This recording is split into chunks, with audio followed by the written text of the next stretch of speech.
নমস্কার। ক্যালকাটা ডায়ালগস থেকে মনোজ দাসের প্রীতি ও শুভেচ্ছা নিন। একটু যুদ্ধের খবরে যাচ্ছি। 6 মের মধ্যরাতে, মানে 6 মের মাঝরাত, যখন 7-এ গড়িয়ে পড়ার অব্যবহিত পর রাত 1টা থেকে শুরু করে মাত্র 25 মিনিটে, অর্থাৎ রাত 1টা 25-এর মধ্যে ভারত তছনছ করে দিল পাকিস্তানকে। ভারতীয় বিমান বাহিনীর এক ঝাঁক বিমান উড়ে গিয়ে গুড়িয়ে দিল পাকিস্তান অধিকৃত কাশ্মীরের 4টে আর পাকিস্তানের মূল ভূখণ্ডে, ধরতে গেলে ইসলামাবাদ আর লাহোরের গায়ের উপরে থাকা আরও 5টা জঙ্গি শিবির তছনছ করে দিল, গুড়িয়ে দিল মাটিতে। লস্কর-ই তৈবা, জয়েশ-ই মোহাম্মদ ও হিজবুল মুজাহিদিন যে জঙ্গি, তাদের শিবির। ভারতের এই আক্রমণের পর পাকিস্তানের প্রধানমন্ত্রী, প্রতিরক্ষা মন্ত্রী থেকে শুরু করে সে দেশের ছোট বড় নেতা মন্ত্রী, সেনাকর্তারা পাল্টা জবাব দেওয়ার ঘোষণা করলেন সকাল থেকে দুপুর পর্যন্ত। কেউ বললেন পাকিস্তান ঠিক সময়ে ঠিক জায়গায় ঠিক জবাব দেবে, আবার কেউ বললেন এটা ভারতের যুদ্ধ ঘোষণা, সুতরাং এর তাগড়া জবাব পাবে ভারত, ইত্যাদি ইত্যাদি।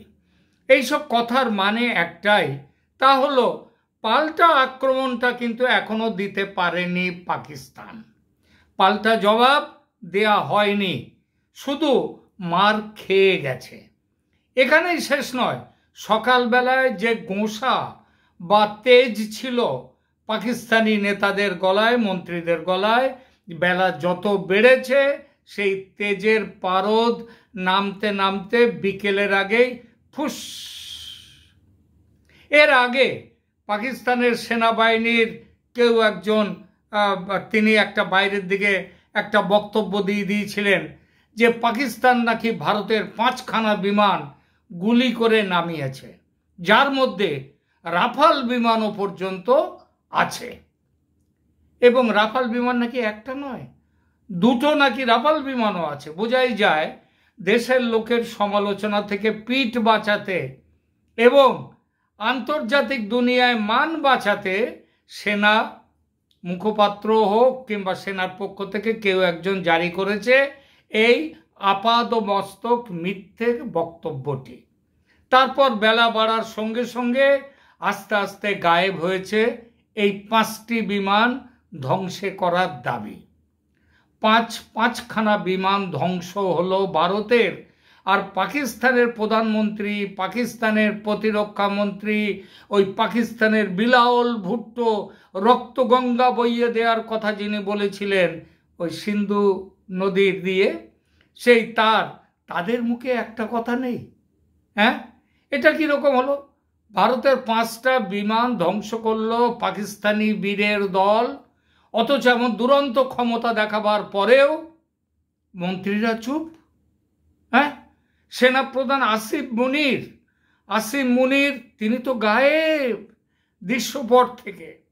সারা দিনে কেউ তাকে একবার দেখতে পেল না, এমনকি খুঁজে পেল না আন্তর্জাতিক সমস্ত মিডিয়া। বিদেশের যত সংবাদ মাধ্যম আছে, Reuters, new York Times, BBC, আরও যারা আছে, সবাই সকাল সকাল ওই প্রাথমিক রিপোর্টে জানিয়েছিল যে ভারত 9টা জায়গা, যেমন 9টা জঙ্গি শিবির গুড়িয়ে দিয়েছে পাকিস্তানে এবং পাক অধিকৃত কাশ্মীরে ঢুকে, ঠিক তেমনিভাবে তারা আরও বলেছিল যে তাদের ভাষাটা ছিল এইরকম, পাকিস্তান দাবি করেছে রাফাল, MiG-29 সহ ভারতের 5টি বিমান তারা ধ্বংস করেছে। তো তখন দাবি উঠল ছবি দেখা ধ্বংস হওয়া বিমানের। তো ছবি আর আসে না, শেষ পর্যন্ত খোঁজাখুঁজি করে পুরনো ফাইল ঘেঁটে একটা MiG বিমান ভেঙে পড়ার ছবি পাওয়া গেল। সেটা আবার আজকের নয়, ভারতের MiG বিমান ছিল, কিন্তু সেটা ভেঙে পড়েছিল ভারতের সীমার মধ্যে, এবং সেটা হচ্ছে আজকে নয়, 2023 সালে। তো এটা বোঝা গেল তখন যে এটা হচ্ছে ফেক ছবি। ব্যাস, তারপর থেকে আর 5টা বিমানের ধ্বংস হওয়ার গল্প বাজারে নেই। আমার বন্ধুদের মধ্যে এখন সেকু মাকুদের সংখ্যা অনেক কমে গেছে। সেকু মাকি মানে সেকুলার এবং মার্ক্সবাদী, তাদের সংখ্যাটা অনেকটাই কমে গেছে, তবু 2-1 পিস বেঁচে আছে এখনও। তারা সকাল থেকে বালাকোটে ন্যারেটিভ দেওয়ার চেষ্টা করছিল এবারও, যে মিসাইল কি ঠিক জায়গায় পড়েছে নাকি মিসাইল আদৌ পড়েনি, মানে সেবার নাকি বোমা টোমা কেউ ভারত ফেলতে পারেনি। সুতরাং সেবার তারা প্রশ্ন করেছিল যে এইসব বোমা মিসাইল যে ঠিক জায়গায় পড়েছে তার প্রমাণ চাই। প্রমাণ কই? ছবি দাও। বেলা বাড়তে ঝাঁকে ঝাঁকে ছবি এবার এসে গেল। এবার ছবি চাইতেই ছবি এসে গেল ঝাঁকে ঝাঁকে। ভারতের সব টিভি চ্যানেল একেবারে প্রাণ ভরে দেখাতে লাগলো পাকিস্তান জ্বলছে, পাকিস্তানের জঙ্গি শিবির জ্বলছে, পুড়ছে। কত দেখবি, দেখ। তখন তারা এইবার খবর পেল ভারতের 5টা বিমান নাকি ধ্বংস হয়েছে। ধ্বংস কে করেছে? পাকিস্তান। সেই খবরে আবার বুকে বল এলো ওদের।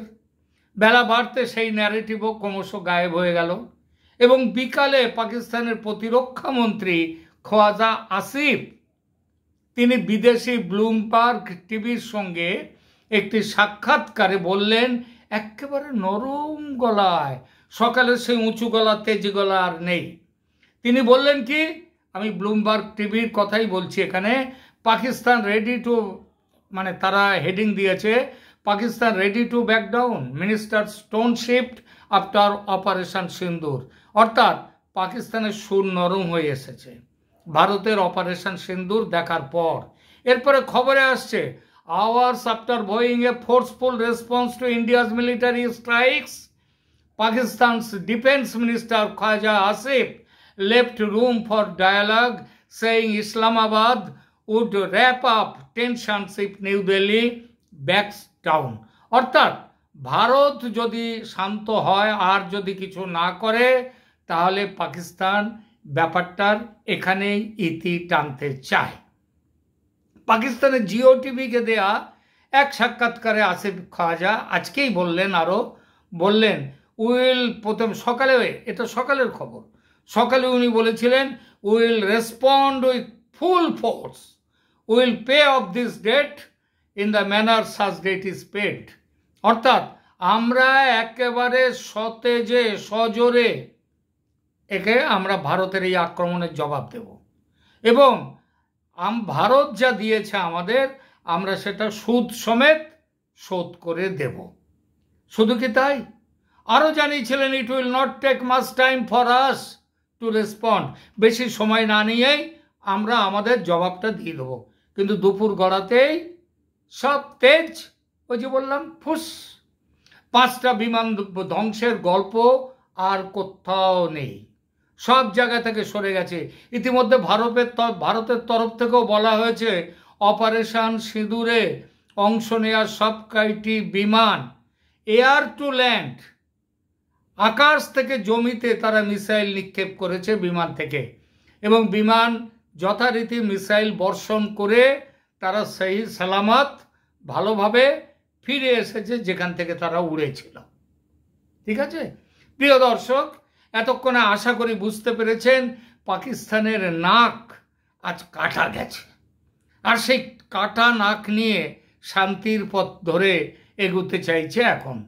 দুনিয়ার কোনো সংবাদ মাধ্যম আর ভারতের 5টা বিমান ধ্বংসের কথা সারাদিনে একবারের জন্যও বলেনি এবং তারা জেনেই গেছে, বুঝেই গেছে ওটা পাকিস্তানের সেনার পক্ষ থেকে দেশের মানুষের কাছে লজ্জা ঢাকার চেষ্টা মাত্র।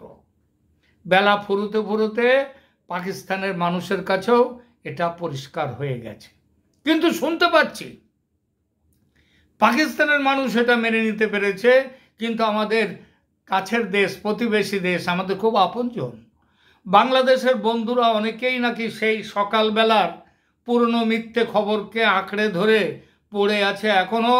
সোশ্যাল মিডিয়াতে খুব হাসাহাসি করে যাচ্ছেন, ভারতের বিমান ধ্বংসের খবর নিয়ে হইচই করছেন। পাকিস্তান সেনার এমন বিশাল কৃতিত্বের খবরের ঘোর থেকে বেরোতে চাইছেন না বাংলাদেশের বেশ কিছু বন্ধু, সবাই নয়, বেশ কিছু। সন্ধেবেলাতেও শুনলাম ঢাকা শহরে নাকি পাকিস্তানের ওই 5টি বিমান ধ্বংসের খবরে প্রচুর বাজি পুড়েছে। ভালো, ভারতের হেরে যাওয়ার মিথ্যে খবরের আনন্দে, ভারতের বিমান ধ্বংসের মিথ্যে খবরের আনন্দে ভেসে যদি কেউ 2-4টে রাত যদি একটু আরাম করে ঘুমোতে পারে, বিদ্যুৎও পাচ্ছে না তো ঠিক মতো, ইলেকট্রিসিটিও তো নেই ঠিক মতো, তো সেই অবস্থায় ঘুম হয় না। এখন এই আনন্দে যদি ঘুম হয় তাহলে ক্ষতি কি? হ্যাঁ, ঘুমন। বাংলাদেশের যে বন্ধুরা নাচছেন, যারা ওই কোথায় পাকিস্তানের কোন পাগলে কি বলেছে তারপরে আপনারা নাচতে শুরু করেছেন ওই কাদের মতো, না থাক, সেটা তো ওই রয়েছে আমার থাম্বনেলেই রয়েছে, ক্যাপশনেই রয়েছে যে কাদের মতো নাচবেন, নাচুন নাচুন। এখানেই থামছি আপাতত। ধন্যবাদ।